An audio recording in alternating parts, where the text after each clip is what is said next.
சாய்ராம், அனைவருக்கும் காலை வணக்கம். இந்த நாள் உங்களுக்கு சிறப்பாமே என் வாழ்த்துக்கள். இன்று ஜென்மாஷ்டமி.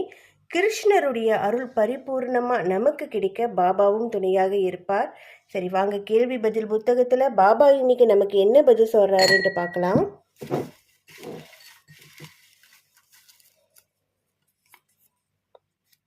59.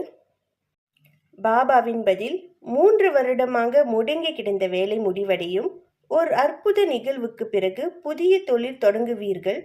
வெளியூர் பிரயாணம் செய்ய திட்டமிட்டுள்ளீர்கள். நன்மை வரும். ஆகஸ்ட் மாதத்தில் பெரிய லாபம் கிட்டும் அப்படின்ட்டு பாபா சொல்லியிருக்காரு.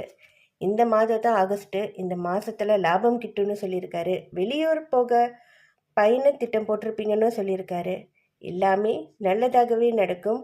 ஒருவேளை ஷீரடிக்கு போகிறதுக்காக பாபா நமக்கு பணம் கொடுப்பாரோ என்னவோ. அதனால் லாபம் வரட்டும்.